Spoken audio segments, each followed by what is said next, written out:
رسول اللہ صلی اللہ علیہ وسلم نے فرمایا سب سے بہترین نماز داؤد علیہ السلام کی نماز ہے.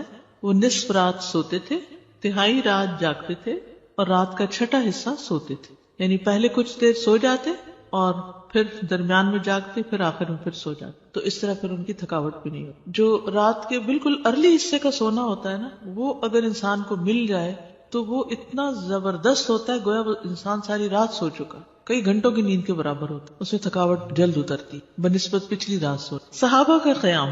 عائشہ رضی اللہ تعالیٰ عنہا سے روایت ہے، انہوں نے فرمایا نبی صلی اللہ علیہ وسلم نے ایک شخص کو مسجد میں قرآن پڑھتے سنا تو فرمایا اللہ اس پر رحم کرے، مجھے اس نے اس وقت فلاں فلاں آیت یاد دلا دی ہے جو میں فلاں فلاں سورت سے بھول گیا تھا. عباد اللہ بن عبداللہ نے حضرت عائشہ رضی اللہ تعالیٰ عنہا سے یہ اضافہ بیان کیا ہے کہ نبی صلی اللہ علیہ وسلم نے میرے گھر میں نماز تہجد پڑھی تو آپ نے عباد کی آواز سنی جو مسجد میں نماز پڑھ رہے تھے. آپ نے فرمایا عائشہ کیا یہ عباد کی آواز ہے؟ میں نے عرض کیا جی ہاں. آپ نے دعا فرمائی اے اللہ عباد پر رحم فرما. کیا خیر خواہی تھی نبی صلی اللہ علیہ وسلم کہ اپنے ساتھیوں کے بارے میں جب سنتے تھے تو وہیں ان کی غیر موجودگی میں بھی ان کے لیے دعا کرتے. تو ابھی آپ نے کہا نا کہ جگہ جگہ روشنیاں، تو یہ صحابہ کے گھروں میں ایسے ہی ہوتا. صحابیات کا قیام. نبی صلی اللہ علیہ وسلم نے فرمایا مجھ سے جبریل علیہ السلام نے کہا کہ حفصہ سے رجوع کر لو کیونکہ وہ بہت روزے رکھنے والی اور بہت قیام کرنے والی ہے اور بے شک وہ جنت میں آپ کی بیوی ہے. امام احمد بن حنبل، امام بخاری، حافظ عراقی، یہ سب قیام اللیل کرنے والے لوگ تھے اور ان کے لیے ایسے ہی تھا جیسے کوئی بہت مانوس چیز ہے، یعنی بالکل روٹین کی بات تھی. تہجد کے فائدے. نمبر 1 خیر و بھلائی ملنا. جابر رضی اللہ عنہ سے روایت ہے، کہتے ہیں کہ رسول اللہ صلی اللہ علیہ وسلم نے فرمایا کوئی مرد اور عورت ایسی نہیں کہ رات کو سوئے مگر اس کے سر پہ گریں لگا دی جاتی ہیں. بس اگر اس نے جاگتے وقت اللہ کا ذکر کیا تو گرہ کھل جاتی ہے، اگر کھڑا ہوا اور وضو کیا اور نماز پڑھی تو سب گریں کھل جاتی ہیں اور وہ خوش دل ہلکا پھلکا ہو کر بھلائی کو پہنچنے والا ہوتا. یعنی جو لوگ صبح اٹھ کر صبح اٹھتے ہی پہلے ذکر کرتے ہیں، اللہ کا دعا کرتے ہیں، اگر تہجد کے وقت اٹھے ہیں تو کون سی آیات پڑھتے ہیں؟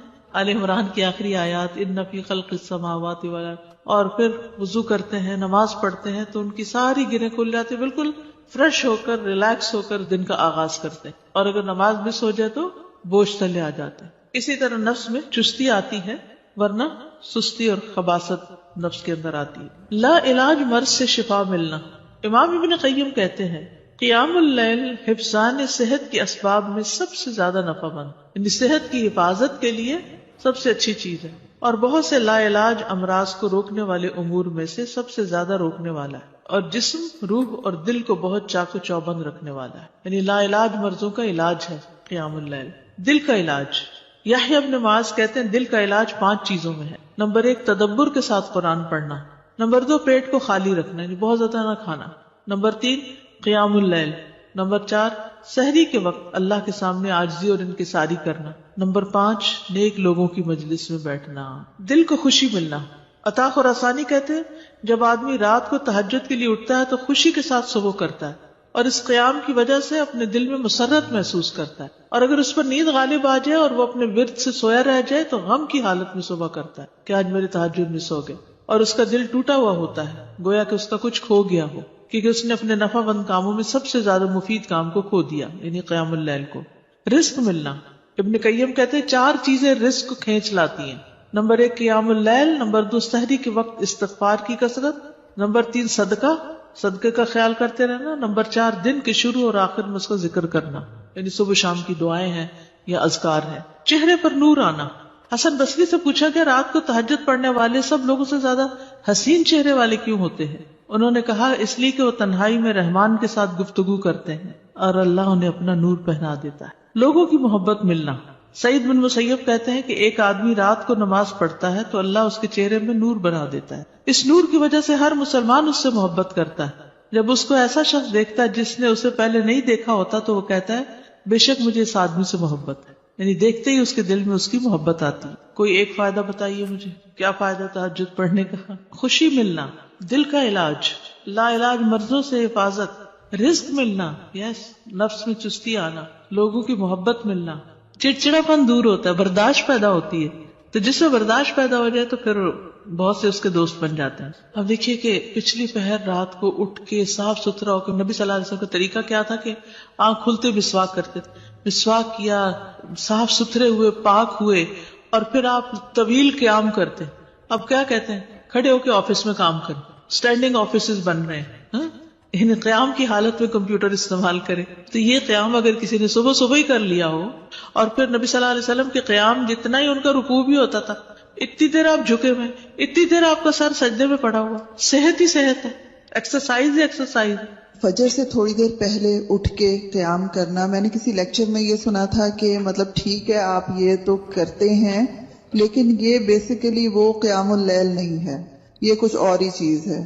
ایسا کچھ نہیں. دیکھیے یہ اور کیا ہے, مطلب ان کا کہنے کا مطلب یہ تھا کہ ہم جیسے یہ سست لوگوں کے لیے ہے کہ اچھا چلو فجر سے ذرا سا پہلے اٹھ کے کر لیا, ورنہ بیسیکلی رات کی ڈیپ میں اٹھیں اور اس وقت کریں. وہ تو بالکل ٹھیک ہے. جیسے بہترین قیام جو ہے وہ داؤد علیہ السلام کا ہے, جو اٹھتے تھے پھر پڑھتے تھے پھر لیٹ جاتے تھے, آدھی رات کے بعد اٹھتے تھے پھر ایک تہائی کے بعد پھر وہ چھٹا حصہ جو تھا پھر دوبارہ سو جاتے تھے. لیکن یہ کہ عشاء کے ساتھ بھی ایکسٹرا نوافل سے بھی چاہے نہ بھی سوئے ہوں وہ بھی قیام ہوتا ہے. یعنی رات کے نوافل چاہے اول حصے میں پڑھ لیں, چاہے درمیان میں, چاہے آخر میں. ہاں یہ ایکسٹرا بات ہے کہ جس کام میں جو جتنی مشقت کرتا ہے اس کا اجر اتنا ہی زیادہ بڑھ جاتا ہے. آخری وقت میں اٹھنے والوں کا کم ہے اور پہلے اٹھنے والوں کا زیادہ ہے obviously. لیکن آخری حصہ لاسٹ 1/3 جو ہے اس میں اللہ تعالیٰ آسمانی دنیا پر آتے ہیں, تو وہ اس لحاظ سے زیادہ بہتر. اور سحری کا وقت جو ہے اس کی دعائیں قبول ہوتی ہیں. تو اس لیے اس وقت کو یہ نہیں سمجھنا چاہیے کہ یہ صرف سستی کا وقت ہے, بلکہ بڑے اجر کا وقت بھی ہے. اور پھر یہ جو ہم کہتے ہیں نا کسی کو چلو 10 منٹ پہلے اٹھ کے پڑھ لو, یہ صرف اس لیے کہتے ہیں کہ 1-2 پڑھیں گے مزہ آئے گا, پھر 10 کے وہ پیچھے اور 10 چلے جائیں گے. بگننگ بھی ہے بالکل, اسٹیپ بائی اسٹیپ, تھوڑا تھوڑا. ورنہ 1-2 دن تو جذبات میں آ کے اٹھیں گے تو پھر چوتھے دن پھر سوچ پڑے ہوں گے. تہجد کا وقت عشاء کے بعد سے طلوع فجر تک, عشاء کے بعد سے طلوع فجر تک. نبی صلی اللہ علیہ وسلم نے فرمایا اللہ نے تمہیں مزید ایک نماز عطا کی ہے جو کہ وتر یعنی تہجد ہے, اسے نماز عشاء اور نماز فجر کے درمیانی وقفے میں پڑھ لیا کرو. ٹھیک ہے نا, یہ سلسلہ صحیحہ کی حدیث ہے. کب سے کب تک ہے تہجد کا وقت؟ عشاء کے بعد سے فجر تک.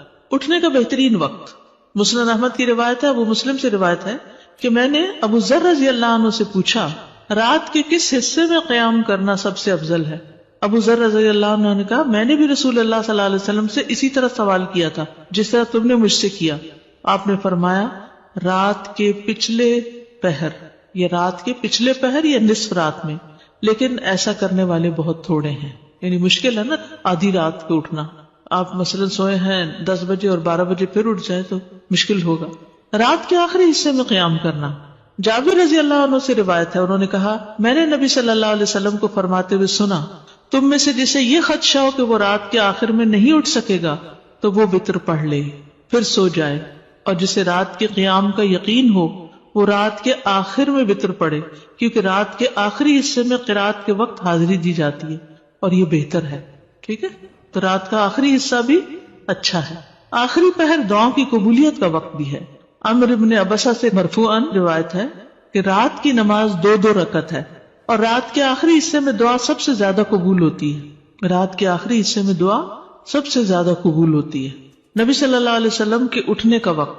مسروق سے روایت انہوں نے کہا میں نے عائشہ رضی اللہ عنہا سے پوچھا کہ نبی صلی اللہ علیہ وسلم کو سب سے زیادہ کون سا عمل پسند تھا؟ انہوں نے فرمایا وہ عمل جو ہمیشہ ہوتا رہے. میں نے کہا آپ رات کو کب اٹھتے تھے؟ انہوں نے فرمایا جب مرغ کی آواز سنتے تو اٹھ جاتے.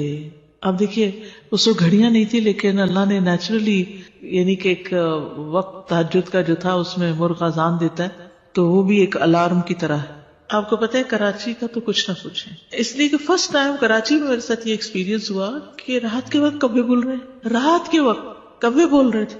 یہ فرسٹ ٹائم میں نے دیکھا, تو میں نے کہا یہ کیا ہوا ہے, یعنی میں پریشان ہو گئی جب شروع میں گئی وہاں, یہ کیا ہو رہا ہے. پھر مجھے سمجھ میں آیا کہ یہاں کراچی میں تو ساری رات ٹریفک چل رہی ہوتی ہے اور لوگ جاگ رہے ہوتے ہیں, کہ کراچی میں لوگ رات کو زیادہ جاگتے ہیں, تو وہ پھر کبھی بھی جاگنے لگ گئے. کھانا ملتا ہے, بالکل کھانا بھی ملتا ہے. اب دیکھیں ریسٹورینٹس کے باہر وہ پرندے اڑ کے رات کے وقت آ کے بیٹھ جاتے ہیں, کیونکہ دن کو وہ سب بند پڑا ہوتا ہے بیچارے, ان کا رزق بھی رات کو کھلتا ہے. ان کا یعنی کہ وہ سارا سسٹم ڈسٹرب ہو چکا ہے. جیسے انسان ڈسٹرب ہو گئے تو پرندے بھی ڈسٹرب ہو گئے. حضرت عائشہ سے روایت فرماتی ہیں آپ صلی اللہ علیہ وسلم شروع رات میں سوتے اور آخر رات میں بیدار ہو کر تہجد کی نماز پڑھتے. نبی صلی اللہ علیہ وسلم کا نصف رات کو اٹھنا، آدھی رات کو، یہ وہ حضرت ابن عباس والی روایت ہے جس میں ابن عباس آپ صلی اللہ علیہ وسلم کے گھر میں آ کر رکے تھے اور پھر جب آدھی رات گزر گئی تو آپ بیدار ہو کر تہجد پڑھنے لگے. نبی صلی اللہ علیہ وسلم کا سحری سے قبل نماز سے فارغ ہونا. حضرت عائشہ کہتی ہیں کہ جب سحری کا وقت ہوتا تو میں نبی صلی اللہ علیہ وسلم کو اپنے پاس سویا ہوا ہی پاتی، یعنی آپ تہجد پڑھ کے دوبارہ سو جاتے تھے. حضرت عائشہ سے روایت بیان کرتی ہیں کہ بلا شبہ اللہ عز و جل رسول اللہ صلی اللہ علیہ وسلم کو رات میں جگا دیتے، چنانچہ صبح نہ ہو پاتی کہ آپ اپنے معمول کی عبادت سے فارغ ہو چکے ہوتے تھے. تہجد کے لیے بیدار ہونے کی سنتیں. آنکھ کھلنے پر دعا پڑھنا.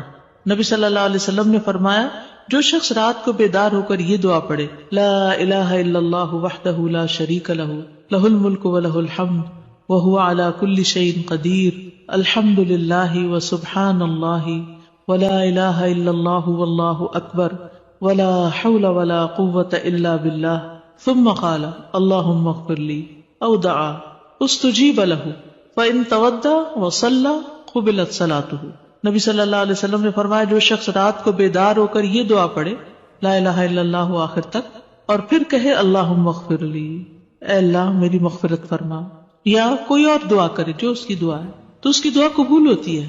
پھر اگر اس نے وضو کیا اور نماز پڑھی تو نماز بھی قبول ہوتی ہے. ٹھیک ہے. آل عمران کی آخری 10 آیات پڑھنا. ابن عباس نے ابو المتوکل کو بتایا کہ انہوں نے ایک رات نبی صلی اللہ علیہ وسلم کے ہاں گزاری تو اللہ کے نبی رات کے آخری حصے میں اٹھے، باہر نکلے اور آسمان پر نظر ڈالی، پھر سورۃ آل عمران کی آیت پڑھی ان فی خلق السماوات والارض. 3 بار وقفے سے اٹھنا. ابن عباس کہتے ہیں وہ ایک رات رسول اللہ صلی اللہ علیہ وسلم کے ہاں سوئے تو رات کو آپ جاگے، مسواک کی اور وضو فرمایا. آپ اس وقت یہ آیات پڑھ رہے تھے ان فی خلق السماوات والارض. یہ آیات تلاوت فرمائی حتیٰ کہ سورت ختم کی، پھر آپ کھڑے ہوئے اور 2 رکعتیں پڑھی، ان میں بہت طویل قیام، رکوع اور سجدے کیے، پھر واپس پلٹے اور سو گئے یہاں تک کہ آپ کی سانس کی آواز سنائی دینے لگی. پھر آپ نے اس طرح 3 دفعہ کیا، 6 رکعتیں پڑھی. ہر دفعہ آپ مسواک کرتے، وضو فرماتے اور ان آیات کی تلاوت فرماتے. پھر آپ نے 3 وتر پڑھے، پھر مؤذن نے اذان دی تو آپ نماز کے لیے باہر تشریف لے گئے. یعنی بار بار وضو کیا، بار بار مسواک کیا اور بار بار ان فی خلق پڑھا اور عبادت کی. بیدار ہوتے ہی مسواک کرنا. ابن عمر سے مرفوعاً مروی ہے کہ آپ صلی اللہ علیہ وسلم جب سوتے تو مسواک آپ کے پاس ہوتی، جب بیدار ہوتے تو مسواک سے ابتدا کرتے. اسی طرح جب آپ تہجد کے لیے کھڑے ہوتے تو اپنا منہ مسواک سے اچھی طرح صاف کرتے. 2 رکعتیں پڑھ کر سلام پھیرتے اور مسواک کرتے. سبحان اللہ، کس کثرت کے ساتھ منہ صاف کرتے. صحابہ کو بھی حکم دیا جاتا کہ رات کو اٹھے تو مسواک کرے. پھر درمیانہ وضو کرنا. ابن عباس سے روایت ہے انہوں نے کہا میں نے ایک رات اپنی خالہ میمونہ کے ہاں گزاری. نبی صلی اللہ علیہ وسلم رات کو اٹھے اور اپنی ضرورت کی جگہ آئے، پھر اپنا چہرہ اور دونوں ہاتھ دھوئے، پھر سو گئے اور پھر اٹھے اور مشکیزے کے پاس آئے، اس کا بندھن کھولا، پھر 2 وضو کے درمیان کا وضو کیا، یعنی ہلکا سا وضو، اور پانی زیادہ استعمال نہیں کیا اور اچھی طرح وضو کیا. پھر اٹھے اور نماز شروع کی. کم سے کم اور زیادہ سے زیادہ تعداد کتنی رکعتیں پڑھنی چاہیے؟ ٹھیک ہے. یہ بھی بڑا اہم سوال ہے. اکثر لوگ پوچھتے ہیں تہجد کتنی رکعتیں؟ تو یہ ظہر اثر وغیرہ کی طرح مقرر رکعتیں نہیں ہیں، اس میں وسعت ہے. ٹھیک ہے. کم سے کم اور زیادہ سے زیادہ تعداد. ابن عثیمین کہتے ہیں نبی صلی اللہ علیہ وسلم سے رات کی نماز کے متعلق سوال کیا گیا تو آپ نے فرمایا رات کی نماز 2 رکعت ہے، مثنا مثنا، اور آپ نے اس کو کسی تعداد کے ساتھ متعین نہیں کیا. آپ نے یہ نہیں فرمایا 4 ہے، 6 ہے، 8 ہے، 10 ہے، نہیں. کیا فرمایا؟ 2 ہے. تو جب نبی صلی اللہ علیہ وسلم نے اس کے لیے کسی گنتی کو متعین کیے بغیر کیفیت کو واضح کر دیا تو اس سے معلوم ہوا کہ نماز کا معاملہ اس بارے میں وسعت رکھتا ہے، یعنی اس میں کافی گنجائش ہے. انسان 100 رکعتیں بھی پڑھ سکتا ہے اور 1 رکعت کے ساتھ اس کو وتر بنا سکتا ہے. تو اصل بات یہ کہ انسان جتنی طاقت پاتا ہے اتنی رکعتیں ادا کر لے. ٹھیک. ابن باز رات کی نماز کی تعداد کے متعلق کہتے ہیں کہ یہ بات ہر انسان کی طاقت کی طرف لوٹتی ہے، اور نبی صلی اللہ علیہ وسلم 11 رکعت ادا کرتے اور 2 رکعت پر سلام پھیرتے. آپ علیہ الصلوۃ والسلام اپنی قرات، اپنے رکوع اور اپنے سجدوں کو لمبا کرتے تھے اور قیام اللیل کو 2 ہلکی پھلکی رکعتوں کے ساتھ شروع کرتے تھے. سب سے بہتر یہی ہے. اور اگر وہ 3، 5 یا اس سے بھی زیادہ پڑھتا تو کوئی حرج نہیں. ہر ایک اپنی طاقت کے مطابق ادا کرے گا، اس میں کوئی حد نہیں. لیکن سب سے افضل صورت 11 رکعت نماز پڑھنا ہے، 8 تہجد اور 3 وتر. نبی صلی اللہ علیہ وسلم کا رمضان اور غیر رمضان میں 11 رکعت سے زیادہ نہ پڑھنا. ابو سلمہ بن عبد الرحمن سے روایت ہے، انہوں نے عائشہ رضی اللہ تعالی عنہا سے پوچھا، اور یہ صحیح مسلم کی روایت ہے، کہ رمضان میں رسول اللہ صلی اللہ علیہ وسلم کی نماز کیسے ہوتی تھی؟ انہوں نے جواب دیا، رسول اللہ صلی اللہ علیہ وسلم رمضان اور اس کے علاوہ دوسرے مہینوں میں فجر سے پہلے 11 رکعتوں سے زیادہ نہیں پڑھتے تھے. شیخ البانی کہتے کہ صحیح نص کے ذریعے رسول اللہ صلی اللہ علیہ وسلم کے فعل سے قیام اللیل کی رکعات کی تعداد 11 ثابت ہے، اور جب ہم اس میں غور کرتے ہیں تو ہمارے لیے انتہائی واضح طور پہ ظاہر ہو جاتا ہے کہ آپ اپنی پوری زندگی اس گنتی پر قائم رہے، خواہ رمضان ہو یا اس کے علاوہ آپ اس سے زیادہ نہیں پڑھتے تھے. جہاں 13 کی بات آتی ہے نا تو وہ 2 سنت فجر کی بھی شامل کر لیتے ہیں. حضرت عائشہ سے روایت ہے، نبی صلی اللہ علیہ وسلم رات کو 11 رکعتیں پڑھتے، 8 رکعتیں تہجد اور 3 وتر. کبھی 9 رکعتیں بھی پڑھی ہیں آپ نے، ٹھیک ہے، کبھی 7 رکعتیں بھی ادا کی ہیں آپ نے، اور 7 سے کم نہیں پڑھی، یعنی 6 پڑھ کے 1 وتر کیا ہے، 7 سے کم نہیں پڑھی اور 13 سے زیادہ نہیں پڑھی. رکعات کی ادائیگی کا طریقہ کیا ہے؟ 2 کر کے پڑھنا. حضرت عبداللہ بن عمر سے روایت، انہوں نے کہا، ایک آدمی نے پوچھا کہ اللہ کے رسول رات کی نماز کیسے ادا کی جائے؟ آپ نے فرمایا، رات کی نماز 2 رکعتیں ہیں، جب صبح ہونے کا اندیشہ ہو تو 1 وتر پڑھ لو. جب آپ تہجد پڑھتے تو ہر 2 رکعتوں کے بعد سلام پھیرتے اور 2 ہلکی رکعتوں سے آغاز کرتے. زید بن خالد جوہنی سے روایت ہے، انہوں نے کہا، میں آج رسول اللہ صلی اللہ علیہ وسلم کی نماز کا مشاہدہ کروں گا، یعنی رات کی نماز کا. میں نے دیکھا کہ آپ نے 2 ہلکی رکعتیں پڑھی، پھر 2 انتہائی لمبی، بہت ہی زیادہ لمبی رکعتیں ادا کی، پھر 2 رکعتیں پڑھی جو ان 2 لمبی رکعتوں سے ہلکی تھی، پھر 2 پڑھی جو پہلے والوں سے کم تھی، پھر 2 پڑھی جو اپنے پہلی والی رکعتوں سے کم تھی، پھر 2 رکعتیں پڑھی جو اپنی پہلی والی رکعتوں سے کم، پھر وتر ادا کیا. یعنی سب سے پہلے 2 ہلکی، پھر 2 خوب لمبی، پھر 2 اس سے کچھ کم، پھر اس سے کم، پھر اس سے کم، پھر اس سے کم. لیکن آپ کی یہ جو رکعتیں تھی بہت خوبصورت اور بہت طویل ہوتی تھی. حضرت عائشہ کہتی ہیں، ان کی خوبصورتی اور ان کی طوالت کے بارے میں مت پوچھو. پھر 4 رکعتیں پڑھتے، ان کے حسن، ان کی طوالت کے بارے میں نہ پوچھو. پھر 3 رکعتیں پڑھتے، یعنی 4 کے بعد تھوڑا سا بیچ میں وقفہ، پھر لمبے سجدے کرتے تھے. حضرت عائشہ کہتی ہیں کہ رسول اللہ صلی اللہ علیہ وسلم رات کو 11 رکعات پڑھتے تھے، یہ آپ کی رات کی نماز تھی. اس میں آپ اتنا طویل سجدہ کرتے کہ اپنا سر اٹھانے سے پہلے تم میں سے کوئی 50 آیتیں پڑھ لے. تہجد میں قرات، لمبی قرات کی فضیلت صحیح مسلم میں ہے. جابر رضی اللہ عنہ سے روایت ہے، انہوں نے کہا کہ رسول اللہ صلی اللہ علیہ وسلم نے فرمایا، فضیلت والی نماز وہ ہے جس میں قیام لمبا ہو، یعنی دیر تک کھڑے رہے. 10 آیات کی تلاوت کا اجر. رسول اللہ صلی اللہ علیہ وسلم نے فرمایا، جس شخص نے 10 آیتوں سے قیام کیا وہ غافلوں میں سے نہیں لکھا جاتا. 100 آیات کی تلاوت کا اجر. رسول اللہ صلی اللہ علیہ وسلم نے فرمایا، جس نے 100 آیات کے ساتھ قیام کیا وہ فرما برداروں میں سے لکھا جاتا ہے. رسول اللہ صلی اللہ علیہ وسلم نے فرمایا، جس نے رات کی نماز میں 100 آیات کی قرات کی اسے غافلین میں نہیں لکھا جاتا اور اسے فرما برداروں میں لکھ لیا جاتا ہے. 1000 آیات کی تلاوت کا بے انتہا اجر. رسول اللہ صلی اللہ علیہ وسلم نے فرمایا، جو 1000 آیات سے قیام کرے وہ بے انتہا ثواب جمع کرنے والوں میں لکھا جاتا ہے. مقنطرین کا لفظ آتا ہے. نبی صلی اللہ علیہ وسلم کی قرات. آپ صلی اللہ علیہ وسلم کی تہجد میں قرات مختصر ہونے یا لمبی ہونے کے اعتبار سے مختلف ہوتی تھی. کبھی آپ ہر رکعت میں یا ایھا المزمل کی مقدار کے مطابق قرات کرتے تھے، اور یہ 20 آیات والی سورت ہے، ٹھیک ہے. کبھی آپ ہر رکعت میں کیا پڑھتے؟ یا ایھا المزمل 20 آیات والی. کبھی 50 آیات کے برابر قرات کرتے تھے، اور کبھی کبھی سورۃ البقرہ اور آل عمران اور النساء بھی. تو اس سے ہی پتہ چلتا ہے کہ اس میں کوئی لگا بندہ قاعدہ نہیں کہ اتنی ضرور قرات کی جائے، حسب حالت کم یا زیادہ کی جا سکتی ہے، لیکن obviously جتنی جتنی کریں گے پھر اس کا اجر اتنا ہی مختلف ہو جائے گا. نبی صلی اللہ علیہ وسلم کا قیام لمبا ہوتا تھا. عبداللہ بن مسعود سے روایت ہے، وہ کہتے ہیں، میں نے ایک رات نبی صلی اللہ علیہ وسلم کے ہمراہ تہجد پڑھی تو آپ کافی دیر کھڑے رہے، حتیٰ کہ میں نے ایک برے کام کا ارادہ کیا. ہم نے کہا، آپ کا کیا ارادہ تھا؟ انہوں نے فرمایا، میں نے یہ ارادہ کیا کہ میں نبی صلی اللہ علیہ وسلم کو قیام میں چھوڑ کر خود بیٹھ جاؤں. تھک گئے ہوں گے. ایک ہی آیت کی مسلسل تکرار.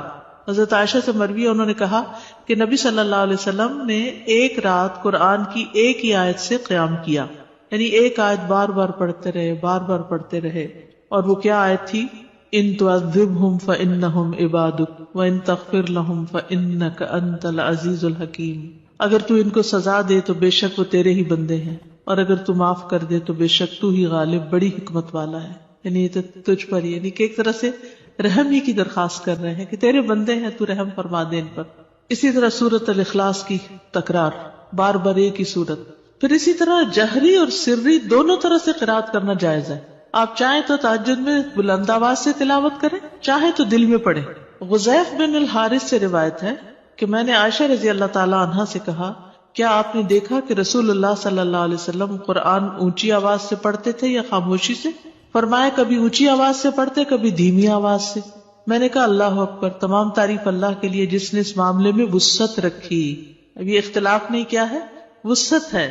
ابو ہریرہ سے روایت ہے، وہ بیان کرتے ہیں کہ نبی صلی اللہ علیہ وسلم رات کو کبھی بلند آواز سے اور کبھی دھیمی آواز سے قرات کرتے. ابن عباس کہتے ہیں کہ نبی صلی اللہ علیہ وسلم کی قرات اس قدر بلند ہوتی کہ صحن میں بیٹھا آدمی سن سکتا تھا جب آپ گھر میں یعنی کمرے میں ہوتے تھے. حضرت عائشہ سے مروی ہے کہ ایک شخص رات کو اٹھا اور قرات کرنے لگا.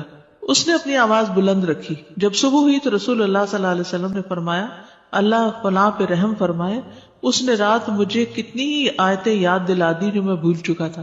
تو بعض اوقات اونچی قرات سے دوسرے لوگوں کو فائدہ ہو جاتا ہے جو آس پاس ہوتے ہیں. درمیانی آواز میں قرات. ایک رات نبی صلی اللہ علیہ وسلم نکلے اور ابو بکر رضی اللہ عنہ کے پاس سے گزرے. وہ نماز پڑھ رہے تھے اور ان کی آواز دھیمی تھی. راوی کہتے ہیں اور آپ عمر بن خطاب کے پاس سے گزرے، وہ بھی نماز پڑھ رہے تھے، ان کی آواز بہت بلند تھی. کہتے ہیں جب وہ دونوں نبی صلی اللہ علیہ وسلم کے پاس اکٹھے ہوئے تو آپ نے فرمایا اے ابو بکر، میں تمہارے پاس سے گزرا، تم نماز پڑھ رہے تھے اور تمہاری آواز دھیمی تھی. انہوں نے کہا اللہ کے رسول، میں نے جس سے مناجات کی اسے سنایا، یعنی جس سے میں بات کر رہا ہوں اس کو تو دھیمی آواز بھی سن جاتی. کہتے ہیں پھر آپ نے عمر سے کہا میں تمہارے پاس سے گزرا اور تم بلند آواز سے نماز پڑھ رہے تھے. انہوں نے کہا اللہ کے رسول، میں سوتے کو جگا رہا تھا اور شیطان کو بگا رہا تھا. بس نبی صلی اللہ علیہ وسلم نے فرمایا اے ابو بکر، اپنی آواز کچھ بلند کیا کرو، اور اے عمر، تم اپنی آواز کچھ دھیمی رکھا کرو. درمیانی چیز. لیکن یاد رکھیے کہ دوسرے کو اذیت نہیں دینی چاہیے. اگر کوئی سو رہا ہے اور وہ چاہتا ہے کہ ہم اونچا نہ پڑھیں تو پھر اونچا نہ پڑھیں. یا کوئی اور بھی تہجد پڑھ رہا ہے، یعنی ایک ہی کمرے میں ہسبینڈ وائف دونوں پڑھ رہے ہیں اور دونوں ہی اپنی اپنی اونچی کر رہے ہیں تو کسی کی کوئی بات سنائی نہیں دے گی. ابو سعید کہتے ہیں کہ رسول اللہ صلی اللہ علیہ وسلم نے مسجد میں اعتکاف فرمایا. آپ نے لوگوں کو سنا کہ اونچی آواز سے قرات کر رہے تھے.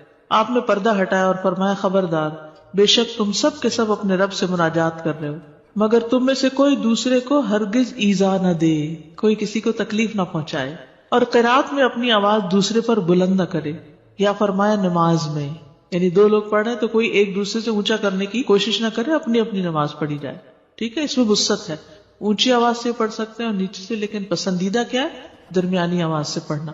لیکن اگر کوئی اور ساتھ پڑھ رہا ہو، مثلا آپ نے دیکھا ہوگا کہ بعض اوقات آپ پڑھتے ہوئے بھول جاتے ہیں اگر بیچ میں کوئی اور کسی بھی چیز کی آواز آ رہی تو اس صورت میں اگر دوسرے ہوں تو ان کی رعایت کرنی چاہیے. اس وسعت کا فائدہ یہ ہے نا، جیسے سجدے کی دعائیں یا رکوع کی یا اور اسی طرح کی، تو کبھی ایک پڑھ لے کبھی دوسری پڑھ لے تو اس سے نماز کے اندر ایک خوبصورتی رہتی ہے، ایک توجہ رہتی ہے. شیطان سے بچنے کے لیے اللہ کی پناہ لینا. ابو سعید خدری بیان کرتے ہیں کہ رسول اللہ صلی اللہ علیہ وسلم جب رات کو قیام فرماتے تو اللہ اکبر کہتے، پھر سبحانک اللہم و بحمدک و تبارک اسمک و تعالی جدک و لا الہ غیرک کہتے، پھر 3 بار لا الہ الا اللہ کہتے، 3 بار اللہ اکبر کبیرہ کہتے. اس کے بعد اعوذ باللہ السمیع العلیم من الشیطان الرجیم من ہمزہ ونفخہ ونفثہ پڑھتے. بخشش طلب کرنا. ربیعہ الجرشی سے روایت ہے، کہتے ہیں کہ ایک مرتبہ میں نے عائشہ رضی اللہ عنہا سے سوال کیا تو میں نے کہا کہ رسول اللہ صلی اللہ علیہ وسلم جب رات کو قیام کرتے تو کس چیز سے آغاز فرماتے؟ انہوں نے کہا کہ آپ 10 مرتبہ اللہ اکبر کہتے، 10 بار سبحان اللہ، 10 بار لا الہ الا اللہ، 10 بار استغفر اللہ، اور 10 مرتبہ یہ دعا اللہم اغفر لی واہدنی وارزقنی، اور پھر 10 بار یہ دعا اللہم انی اعوذ بک من الضیق یوم الحساب، دنیا کی تنگی سے دعا مانگنا. شریک حوزنی کہتے کہ میں ام المومنین عائشہ رضی اللہ عنہا کے پاس گیا اور ان سے پوچھا کہ رسول اللہ صلی اللہ علیہ وسلم جب رات کو اٹھتے تو کس چیز سے ابتدا کرتے؟ انہوں نے کہا تحقیق تو نے مجھ سے ایسا سوال کیا جس کے متعلق تجھ سے پہلے مجھے کسی نے نہیں پوچھا. آپ جب رات کو اٹھتے تو 10 بار اللہ اکبر کہتے، 10 بار الحمدللہ کہتے، 10 بار سبحان اللہ و بحمدہ کہتے، 10 بار سبحان الملک القدوس کہتے، 10 بار استغفر اللہ کہتے، 10 بار لا الہ الا اللہ کہتے، 10 بار اللہم انی اعوذ بک من ضیق الدنیا و ضیق یوم القیامہ، اس میں قیامت کی تنگی کا بھی ذکر آتا ہے اور دنیا کا بھی. پھر اسی طرح آپ اللہم اغفر لی واہدنی وارزقنی وعافنی بھی 10 دفعہ یہ اللہ اکبر الحمدللہ سبحان اللہ اور استغفر اللہ کرنے کے بعد یہ پڑھتے تھے. پھر سجدے کی دعا